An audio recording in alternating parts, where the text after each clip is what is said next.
भारतीय इतिहास में 23 जनवरी को भारतीय स्वतंत्रता संग्राम के नायक सुभाष चंद्र बोस की जयंती के रूप में मनाया जाता है। मोदी सरकार ने साल 2021 में नेताजी की दृढ़ता और बलिदान को सम्मान देने के लिए उनकी जन्म जयंती को पराक्रम दिवस के रूप में मनाने का फैसला किया। नेताजी के भीतर देशभक्ति की भावना को उनकी पूज्य माता जी प्रभावती देवी जी ने ही जगाया था। नेताजी ने जर्मनी में आजाद हिंद रेडियो की स्थापना की थी। महात्मा गांधी और बोस के बीच में वैचारिक मतभेद था क्योंकि बोस गीता से बेहद प्रभावित थे। बोस ने साल 1919 में भारतीय सिविल सेवा परीक्षा में टॉप किया था। उन्होंने इस एग्जाम में चौथी रैंक हासिल की थी। हालांकि साल 1921 में उन्होंने अपने इस पद से इस्तीफा दे दिया था क्योंकि वो उस ब्रिटिश सरकार की हुकूमत में काम नहीं करना चाहते थे जो उनके साथी और देशवासियों पर अत्याचार कर रहे थे।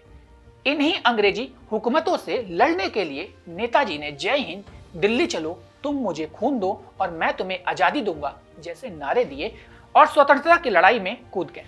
1945 में अंग्रेजी हुकूमत नेताजी के पीछे पड़ गई थी। नेताजी ने 18 अगस्त 1945 को मंचूरिया की तरफ उड़ान भरी थी।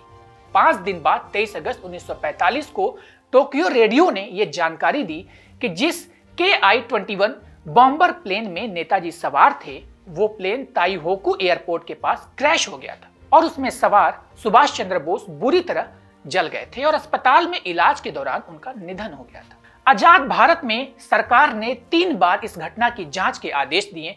पहले दोनों बार प्लेन क्रैश को हादसे का कारण बताया गया। तीसरी जांच में यह कहा गया कि 1945 में कोई प्लेन क्रैश की घटना हुई ही नहीं। नेताजी की मौत कैसे हुई ये आज भी एक रहस्य है। आज नेताजी भले ही हमारे बीच नहीं हैं, लेकिन भारत राष्ट्र के निर्माण में उनका योगदान आज भी याद रखा जाता है।